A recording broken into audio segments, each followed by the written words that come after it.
used my phone and wrote a death letter. I sent it over to my friends and family that, hey, I'll just, this is me having COVID. I got broads in Atlanta.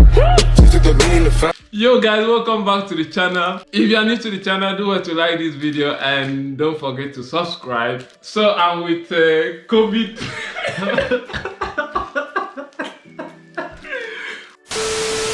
What should I call you now? COVID-19 escapee or what? Survival. Oh, got it. So I'm with a COVID-19 survivor. Tell us who you are. So my name is Chino Sobina from Anambra State, Nigeria. I'm a student in Teesside University at Middlesbrough, live in Sunderland. Yeah, so I worked with this guy on which month was that? That was around February, March. Around March. Around March, yeah. So after that evening shift, I did not hear from him again. I don't even know what happened. I was supposed to see you, I think, the following week, right? Yeah, because we had one straight 1 week. Yeah. Shift. Yeah. So after some time, I lost communication, and the next thing that happened was this big story. So what happened?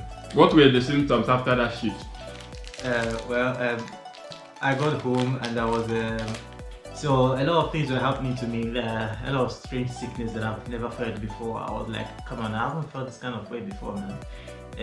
Something like cold and high fever at the same time. My hands were cold, my feet were cold, but then my internal body system were hot. Was that even happening?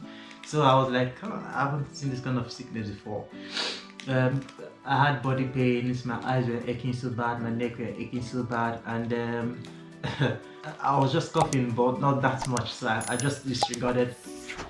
I just dashed away the thought of having COVID. So we just kept on, but I mean, it got so serious. Because after that shift, we went to pharmacies to get some drugs.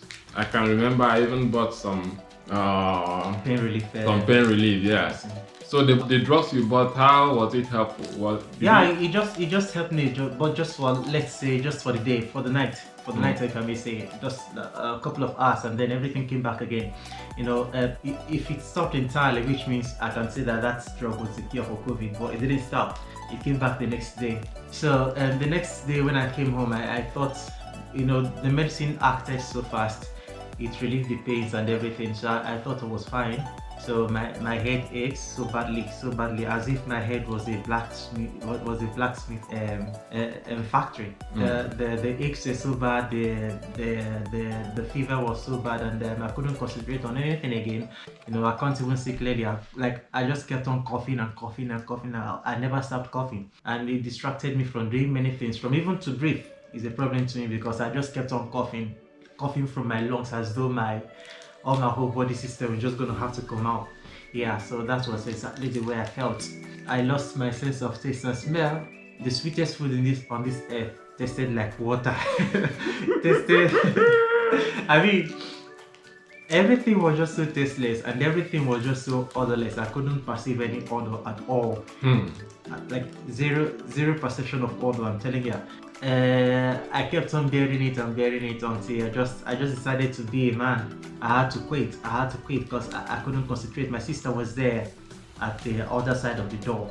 You know, I was in a locked room, and they were speaking to me through WhatsApp video call. That was the only means they could see me, because they couldn't come near me. Tell you what, guys, when you have COVID, your family is going to leave you. Trust me, man, they're going to leave you. They're going to lock you up in a room where you're going to be there, and they'll be like, oh, my family. But trust me, it's not their fault. It's not their fault. Nobody wants to catch you. The moment they come to you and they start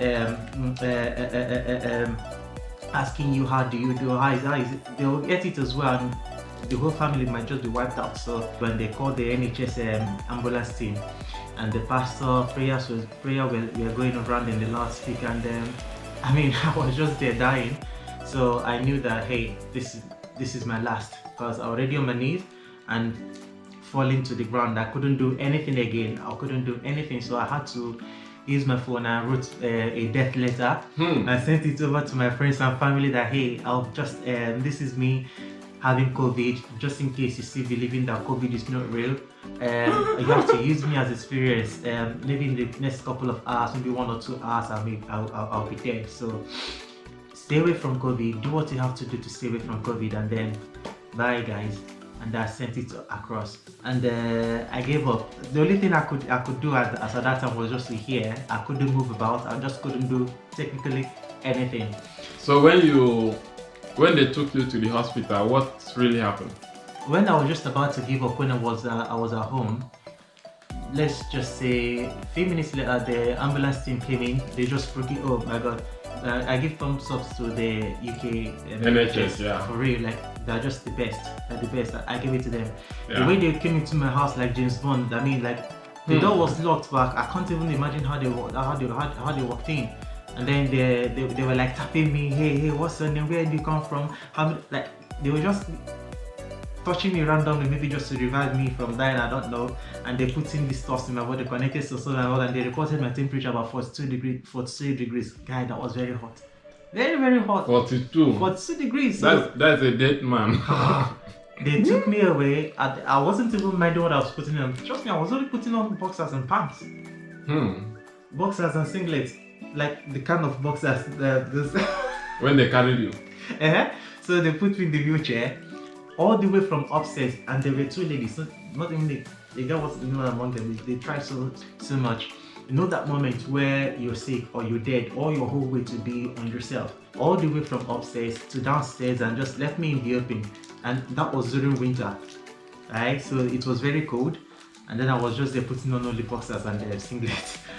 And then after some time, they just put me in there in the ambulance, and wow, straight to the emergency ward. So when I was there, different people, like different doctors and the nurses were there. I think they assigned to me, if I could remember clearly, there were just about 5 people assigned to me, moving me about from one bed to the other because I was restless. Yeah, I was. If I had concentration, I would have known that, hey, when they asked me to move to this bed, I'll move to that bed. But I wasn't concentrating on anything. Like I was just in a trance passing out. So the only thing I could remember was like they're using sheets, like a sheet of clothes, to move me from one bed to the other. About 4 of them would be like, 1, 2, go, boom, put me to the other bed. So and they connected many devices to my body. Like I don't even understand the equipment. Like it was very, very complex equipment they connected to my body. The drip that they connected to me was put in high volume. It was drip used to drop like boom, boom, boom. But the way they put it was like pop, pop, pop, pop, pop, pop, pop, pop, because my heart rate was so not stable. So they had to increase the volume of the drip so that it could stabilize my heart. So injections everywhere, like different things. I was just stripped, and many things were connected to my body, including that stuff that monitors the heart. I don't know. And all this while you were still conscious, like you were still observing everything. I was still like I was observing, but then all my attention, the headache that comes with that stuff, guy is going to lose control. You can't even concentrate. You're going to be like half mad. So how long did you spend with the NHS, like inside the hospital? 9 days, exactly. 9 days. I said 9 days. I mean, it was very terrible. It was so terrific, so horrible. Because there's a time I woke up and then found out that I had dead people. Like the heat of COVID. That was when COVID was at the top notch. Around that kind of April, my neighbor at the left dead, my neighbor at the other side dead.